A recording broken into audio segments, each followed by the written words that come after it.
bras de fer ezalaki entre Fally Ipupa na bandeko na biso bakombata. Bandeko na biso bakombata balobaki Fally Ipupa akobeta te le 28. Pourquoi Congolais ozocontinue na hypocrisie même là où atufa ozala hypocrite? Bandeko na biso bakombata bozoyokisa biso soni.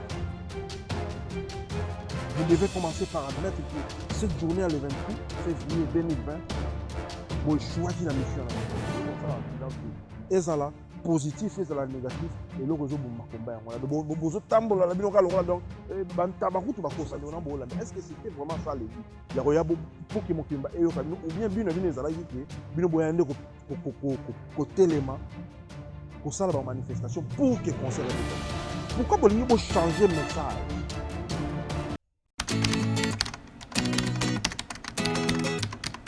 Big2 TV, l'actualité en double vitesse.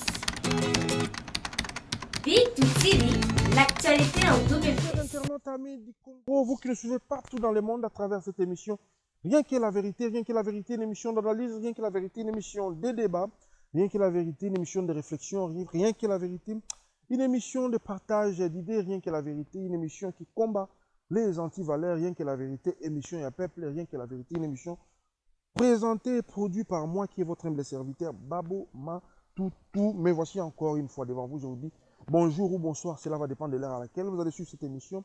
Et également, et on se pose la question pourquoi est-ce que nous sommes là. Pendant ce temps, on a dit que nous avons besoin de tout. Ceux qui ont évité de nous la place, et c'est pour vous dire que et aujourd'hui, je pense que le titre Nabiso Bomoni déjà Tokomi. Retour sur le 28 février 2020, histoire Bercy ou encore Accord Arena de Fally Ipupa, bras de fer naba combattant, bras de fer naba combattant. Et la petite question par la biso ezali toye bako solo na moi mukie là, toye bako solo na moi mukie parce que Congo eza ya biso nyonso eza na mutu moko te akoko lobaki eza na monopole ya kolinga mboka République démocratique du Congo koleka baninga. Si tu penses que yo a un monopole, il y a kolinga mboka, République démocratique du Congo, koleka baninga, alors garde cette opinion-là pour toi-même. Ou encore, si tu penses que Batumusu sou balinga mboka République démocratique du Congo, te, Batumusu sou balinga yango te, pendant ces temps, ce qu'on dénonce bango bon, et comme makam na yo. Mais sinon, yo garde kaka opinion na yo. Ya koyeba kolinga mboka République démocratique du Congo et tika pe batu oyo yo yebi ke balinga République démocratique du Congo te tika bango ba kozala libre na makambo na bango. Surtout ceux qui neti ba bomi na bango mutu te, surtout ceux qui neti ba faire souffrir na bango mutu te, alors tika bango ba kozala libre. C'est ça la démocratie. La petite question oyo nazo se poser, to na lingi to ba kosola biso na bino. C'est que na mutu oyo azana monopole ya kolinga République démocratique du Congo, to mutu oyo se présentera neti yinda na monopole ya kolinga République démocratique du Congo. Na mutoyo azana monopole teto mutoyo obakanisa neti azana monopole teto yenda lingaka République démocratique du Congo te. Nani oyo akoko lobaki asouetaka démocratie te. Parce que je pense que ezala na baye bazana pouvoir na baye bazana pouvoir te biso nyonso to souetaka démocratie. Et c'est quoi la démocratie? Eza liberté d'opinion, démocratie eza liberté à makamunya sur le bateau, faut pas se sentir libre. Mais il y a une que ceux qui démocratie ezali, tous ceux qui balobi que tous un pays libre, ndetoye barosa la mabe. Tant dans le but retour sur bras de fer, il a fallu pour pendant combattant. Parce que na lingi toye bakosolo na moi net, toye bakosolo na moi juste. Parce que na makambo oyo depuis le 28 eleki, je pense que bato ebele bazo solo yango na ndenge ya hypocrisie et puis bato ebele bazo bakomi ko solo yango na ndenge ya comment est-ce qu'on appelle na ndenge ya kokosa bato, voilà. Bras de fer ezalaki entre Fally Ipupa na bandeko na biso ba combattant. Bandeko na biso ba combattant balobaki Fally Ipupa akobeta te le 28. Donc ce qui fallait abeti le 28 wana loba bango baza ba combattant te. Et Fally Ipupa payer par lobaki akobeta le 28. Ce qui est pas abétité, et kozala makambo mosusu. De part et d'autre, na bras de fer wana, batu na batu bazalaki sur na makambo na bango, batu na batu bayebaki bisika nini batelemelaki. Bras de fer wana eza lokola tokendaki na baélection parce que le 28 ezalaki lokola journée ya baélection. Le 28 février bozomona outi koleka ezalaki journée ya baélection. Et baélection ezalaki nini? Est-ce que musique congolaise faisons na poto to musique congolaise etika nango? To ba combattant faut pas continuer mouvement na bango. Ya koyeba ko télémer la musique congolaise. Pour mouvement ba combattant, on doit se le dire eza mouvement moko mabete. Tant que bazo revendiquer tout tant que bazo télémer la makambo ya mabe o ezoleka na mboka République démocratique du Congo, eza mouvement ya mabete. Mais élection il y a le 28 ezalaki concernant est-ce que musique ezonga na poto to ba combattant faut ba continuer ko garder règne ou encore pouvoir wana likolo ya ba musiciens congolais. C'était ça la question. Et en fin de compte, Fally Ipupa qui était pour la musique à Betaki et ba combattant oyo bazalaki contre la musique balingaki ba gagner ba garder toujours autorité wana to règne wana likolo ba musiciens congolais ba marchaki pe na ndenge na bango. Mais le kon la mutuna ezalaki concert ekobeta to ekobeta te. Voilà pourquoi tout ekolobaki affaire oyo depuis le 28 eleki tomoni bato ebele bazoleka bazosola na ndenge ya hypocrisie. Je me pose la question, pourquoi après le 28 les gens sont capables ya kolobaki cette date là ezana mutu moko te mutaganyaki, il n'y a pas eu de vainqueur et puis il n'y a pas eu de vaincu. Non. Pourquoi Congolais continuent à hypocrisie, même là où il faut hypocrite? Pourquoi Congolais faut continuer à hypocrisie, même là où il faut hypocrite? Pourquoi il faut dire qu'il n'y a pas eu de vaincu, il n'y a pas eu de vainqueur? Non, il y a eu un vainqueur et il y a eu des gens qui ont été vaincus. On doit se le dire. Parce que l'élo, si le Congo ne marche pas, c'est parce que tolingi hypocrisie. Si le Congo ne marche pas, c'est parce que tolingi ko sala semblant. Bisika oui eza oui biso tolo ba oui te. Bisika non eza biso tolo ba eza oui. Bisika blanc eza biso tolo ba eza noir. Question ya koyeba ko sa bato. Pourquoi bande ko na biso ba combattant ou encore bato oyo ba boyaki concert ya le 28 ebeta. Lelo bazo ko admettre te ki ba polaki. Là je m'explique. Par rapport à combat, parce que le combat continue. Et biso nyo sotozo continue à soutenir le combat. Mais pour la bango ezali par rapport à bango ba que musique ekobeta te, mais musique ebeti. Et ça le quoi toujours qui na ba élection. Donc nga nazo considérer le rôle élection. On était allé aux élections et il fallait voter nani mutu akoleka. Ba ta musique ekobeta te, to ba ta musique ebeta. Et en fin de compte, musique ebetaki. Cela ne veut pas dire qu'il y a des combattants qui affaibli. Non. Il faut que vous soyez sportif. Il faut que vous soyez mauvais perdant. Tout ce que vous soyez mauvais perdant, mais vous soyez meilleur perdant. Tous ont un esprit sportif. Dans le sens que tant au moins il y a des démarches qui t'ont échoué. Tu dois d'abord reconnaître. Parce qu'en reconnaissant cet échec-là, nous devons permettre de construire, de rebondir, de faire. Tant que les combattants vont reconnaître que vous échoué la journée à le 28, je vous dis, événement, et peut-être que vous avez une chance à caler. Pourquoi? Parce que vous n'arrivez pas à admettre que vous échouez le 28. Échec nabino est par rapport à combattre. Football on a mutu. Échec nabino est par rapport à l'élection et à la journée. Échec nabino est par rapport à la journée à le 28. Je vois beaucoup de gens me poser la question. Si on a un concert en web, ça n'a changé ni na Congo. Ça n'a rien changé. Ce qui peut concert en web, qu'est-ce que ça allait changer au Congo? Rien. Mais le fait que bon nima qui est un bras de fer, le fait que bon nima qui est un niveau à tête, bino molobi robeta mate, ba msu babi robeta. Tangu héritier ayaka pour que robeta Olympia na. Combattant pour le bail robeta maté. Héritier le bail robeta. En fin de compte, Bokena qui botumba qui va mettre tout le concert et beta magité. Boganga qui victoire, non? C'est ça les problèmes.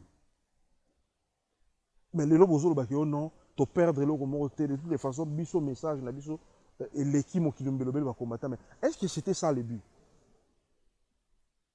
Tout me kana komi tout une question bande on Hollande. Est-ce que c'était vraiment ça le but? Il y a roya pour que mon kimba et yo kabino ou bien bino ezalaki ke bino boyande ko telema ko sala ba manifestation pour que concert rebétate. Pourquoi bolingi bo changer message? Et vous pensez qu'il y a un esprit on est changer message? Le Congo ne va jamais avancer tant que tu vas reconnaître ma faille. Parce que reconnaître que cette journée-là, idée de ton mission na biso to échouaki, même dans l'armée, dans la guerre, il est très important dans le bateau, il y a une opération dans la guerre. Ceux qui ne vont pas perdre la bataille, ils vont perdre la ville. Et ça sera très important de reconnaître que tu as échoué. Même dans le football, même dans le sport. Celui qui ne reconnaît pas qu'Apoli a la difficulté à avancer. Par rapport à ça, on a une petite question où il fallait à Tounaki. Il a posé la même question. Ce qui est au concert est bétami. Discours, ton message et Rosala, nini. Et c'est ça. S'il a posé cette question, ce n'est pas parce qu'il y a ces mots qui n'ont pas congolais. Mais c'est parce qu'il y a Bibiso bien, parce qu'il y a Bibiso qui change la carte. Aye Bibiso qui change la position, qui change la bord. Bande qu'on a besoin de combattant, bozoyo qui s'habille sur Sony. Vous devez commencer par admettre que cette journée, le 28 février 2020, vous choisissez la mission. Et cette fois-là, vous allez créer une cellule, vous allez la prochainement. Parce qu'il y a une arrestation, il y a une parce que ce que tu as la race Marambouana, et alors là, tu as bato batumba ki bamona ki bazalaki na droit ya kotumba. Mais sauf que manifestation wana, je ne pense pas que ceux qui bossent qui ont dans l'état, ceux qui autorisent qui bino et ça qui pour que bino mo kotumba to pour que ça la bakasse non jamais. Une parenthèse on a au côté on a. Donc le fait que bozo reconnaître té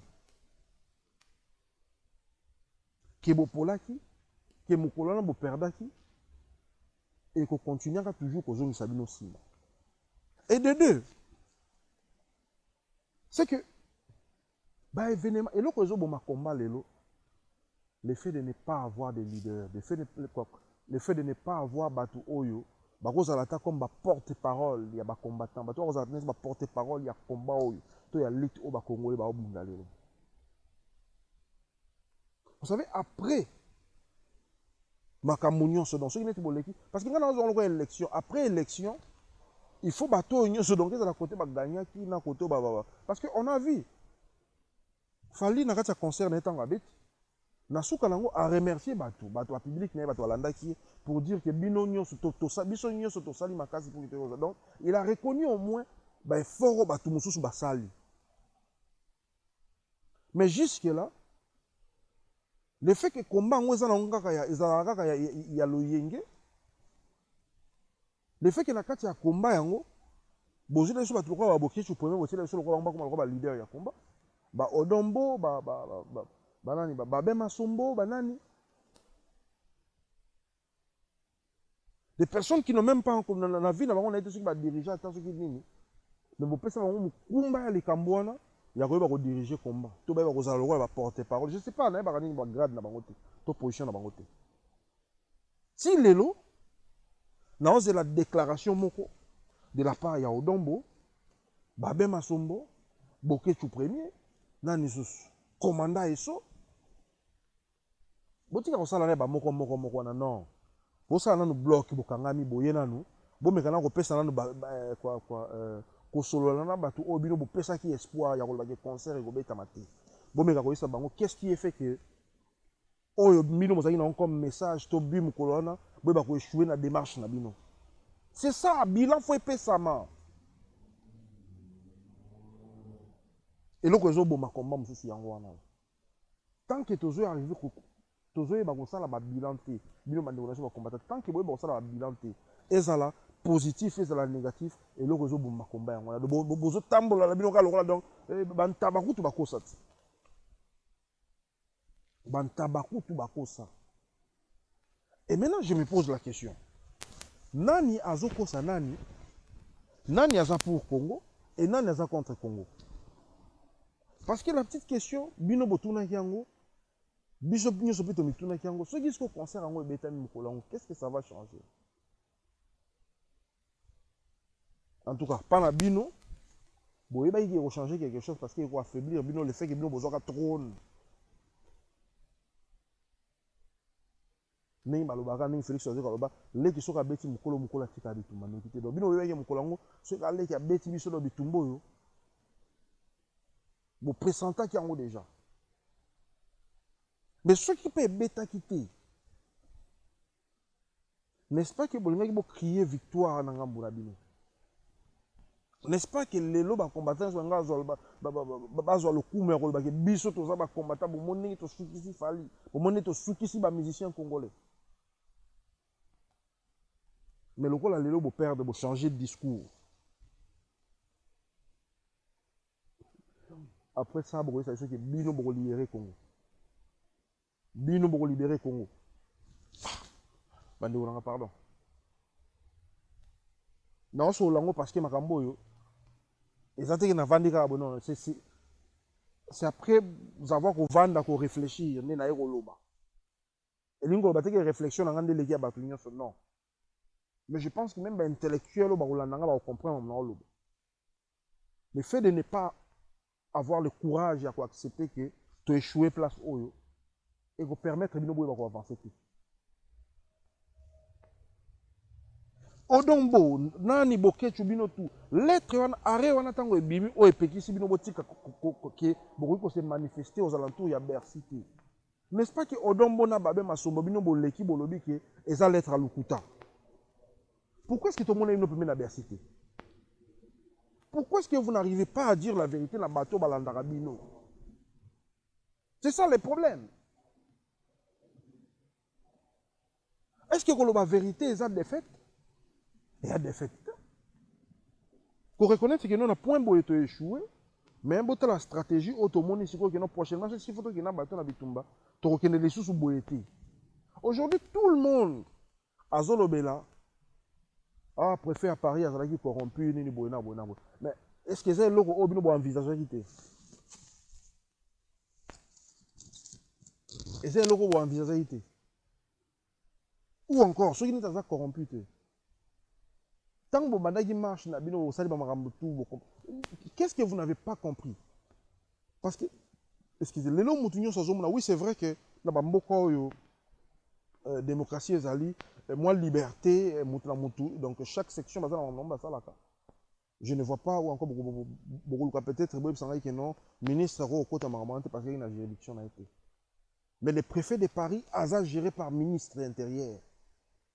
Et le ministère intérieur est géré par le Premier ministre. Le Premier ministre est le président de la République. Dans cette journée-là, tant que Kao est bandaki, même au nom, il y a préfet à Paris, même ministre intérieur, on peut quoi sa loi parce que Paris est la ville, il y a France. Même ministre intérieur, on quoi sa loi. Et ceux qui a quoi sa loi, le quoi il y a un préfet à Paris, d'office préfet à Paris, il y a police à Paris, à Lingaki. Aïe, bah, sa décision. Mais mon collègue, on comprend que même ministre intérieur a bêté à faire un Kara, premier ministre Kara, président de la République Kara. Jusqu'à besoin de Batouka, au Bazoya, au Belango, et ça va opposant. Bon, si au moins déjà membre du gouvernement français d'une telle pour le Belango. Bon, il va au sol. Si tu comprends qu'il y a un auto, le qui est même en avance. Tout le monde RFI a dit partenaire, tout le monde France 24 a dit partenaire. C'est ce qui est prouvé que la France était là-dedans dans cet événement. Et biso tobandeki komona te ke France mpenza atika bino bakongolais boyeba kopekisa événement oyo bango baza bapartenaire na kati. Très cher internaute, banyonso balingaka biso banyonso balandaka émission rien que la vérité. Biso eza réflexion, biso eza koyeba kosolola tosololaka masolo ya Congo. Mpo na le 28 bandeko na biso bacombattant boyoka soni te. Admettez ke bopolaki mokolo wana. Admettez ke mokolo wana ezalaki échec mpo na bino. Admettez que mokolo wana bosalaki ba erreur moko grave. Et cette fois-là, boyeba kovanda ensemble. Question ya koyeba kosolola. Et ya koyeba kopréparer. Soki prochainement boyeba kosala ba action mosusu ya ndenge wana ndenge nini faut bosalela yango. Merci na bato nyonso oyo bazwi libaku kolanda émission rien que la vérité. Merci na bato nyonso oyo basepeli na makanisi na biso. Merci na bato nyonso oyo bazwi libaku ya kolanda biso à travers émission oyo. Je vous dis un grand merci. Continuez à nous soutenir. Le numéro est là. Ceux qui ont besoin de la suggestion ou encore besoin de makambo oyo bino monique ba sujet oyo monique biso photo ba kosolola. Le numéro est juste affiché au bas de l'écran. Il suffit juste de nous contacter et biso to kozala wana pour na koyeba ko répondre bino. Parce que rien que la vérité, c'est une mission à peuple, rien que pour le peuple. Tout ça là encore pour le peuple, question koyeba kosolola na peuple, question koyeba communiquer na peuple et biso na peuple to ba réfléchir elongo pour que to yeba kotombola Congo na biso, Congo e ba okende biso. Ningi to mesana ko lobaki na musapi moko to kolonga te. Parce que musapi moko e sokola kelongi te, moto moko akobongisa Congo te. Il faut tout ça la liboke biso nyonso poto ba kotonga Congo, il faut tout ça la liboke pour que biso nyonso to ba kobongisa Congo. Na ba nyonso bazwi libako la émission, je vous dis un grand merci. Abonnez-vous massivement à la chaîne Nabiso, plus de likes et si seulement vous aimez cette émission, partagez une large diffusion pour la nyonso oyo ba rozala pas intéressé na koyeba la émission, il y a question de nous encourager et biso pe to rozala na pour na koyeba servir bino quand on se dit bye bye et à la prochaine numéro Nabiso. Bye bye. Big2 TV, l'actualité en double vitesse. Big2 TV, l'actualité en double vitesse.